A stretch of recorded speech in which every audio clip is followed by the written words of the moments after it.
ఈరోజండి మనము జొన్న రొట్టె ఎలా చేసుకోవాలో చూద్దామండి. ఈ జొన్న రొట్టెకి ఒక గ్లాసు వాటరు బాగా బాయిల్ చేసుకోవాలి. దాంట్లో ఒక స్పూన్ సాల్ట్ వేసుకోండి. జొన్న పిండిలో ఈ హాట్ వాటరు పోసి స్పూన్ తోటి బాగా మిక్స్ చేసుకోండి. వాటరు చేయి పెట్టి కలపొద్దు, ఎందుకంటే హాట్ వాటర్ కదా, చాలా ఎక్కువ హీట్ వాటరు. జాగ్రత్త అండి, చెయ్యి కాలిపోతుంటుంది. అలా మీరు కొంచెము వాటర్ వేసేసి అలా ముద్ద చేసుకోండి. ముద్ద చేసుకొని తడి క్లాత్ పైన మీరు ప్రెస్ చేసుకోవాలండి. తడి క్లాత్ పైన ప్రెస్ చేసుకొని ప్యాన్ చాలా హీట్ ఉండాలి, అప్పుడే మనకు రొట్టె చాలా బాగా వస్తుందండి. కాలడం చాలా బాగుంటుంది, పొంగుతుంది రొట్టె కూడా.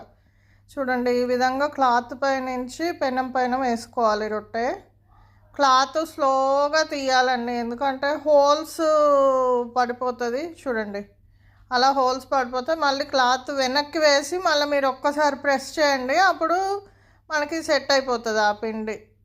కొంచెం కాలిన తర్వాత అన్ని వైపులా ఒకసారి ఇలా ఓపెన్ చేసుకోండి రొట్టెని, అలా టర్న్ చేసుకోండి.